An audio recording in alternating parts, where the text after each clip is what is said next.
Hello guys, welcome to another episode of Coffee and Crime, episode 3.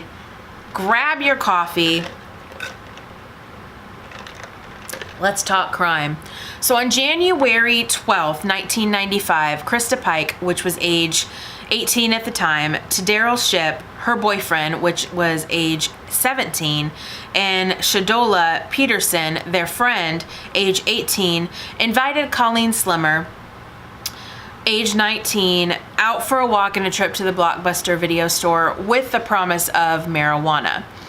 So all four of them were enrolled at Job Corps Center in Knoxville, Tennessee, near the University of Tennessee. What Job Corps is a government training facility center for at-risk teens to improve their life as they venture out into the world.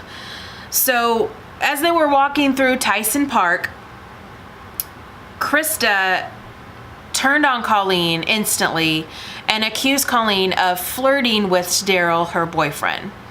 Colleen, of course, denied this, and it made Krista very angry. And so Krista started punching Colleen. Colleen fell to the ground and was fighting at first, saying, "What are you doing? Knock this off." Then all of a sudden, Krista had a box cutter and a mini meat cleaver and just started beating her, slicing her.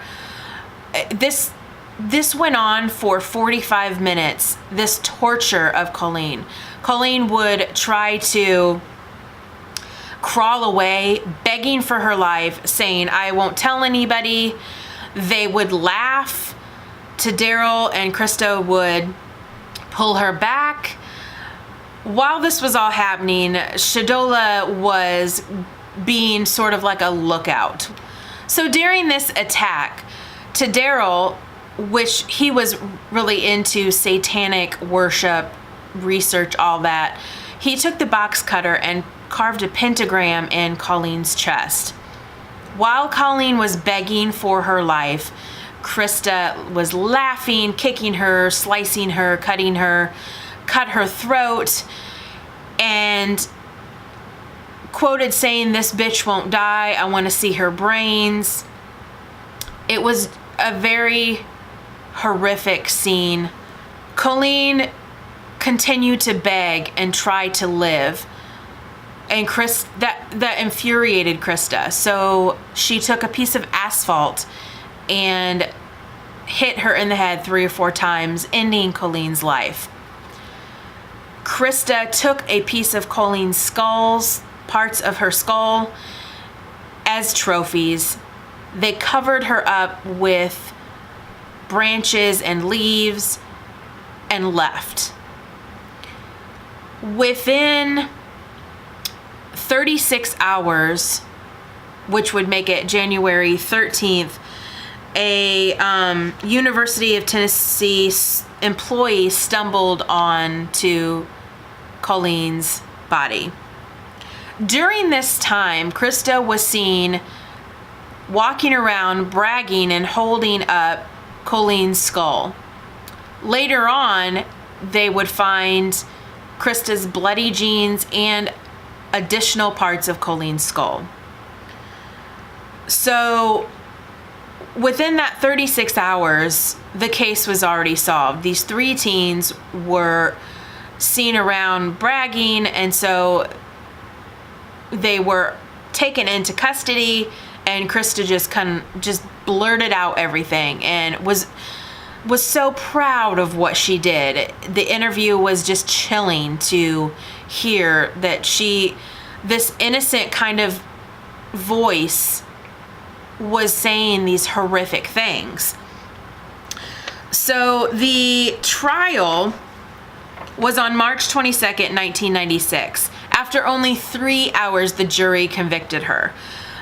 She was found guilty of murder and conspiracy to commit murder.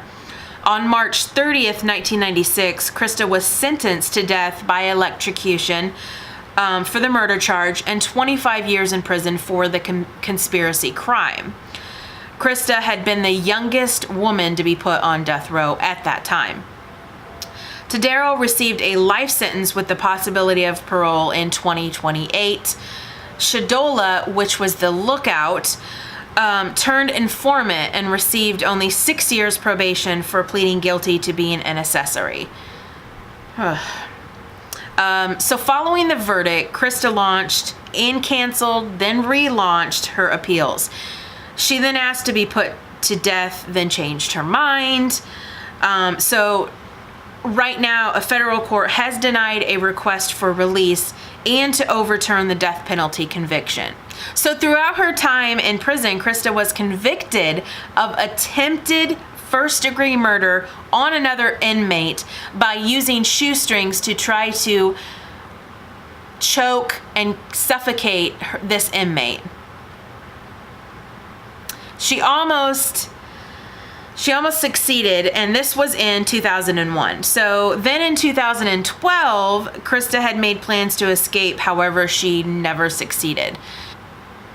It was said that Krista thought that Colleen wanted Tadero and flirted with Tadero, but according to Colleen's friends, she was not interested in him in that way, and she completely denied it.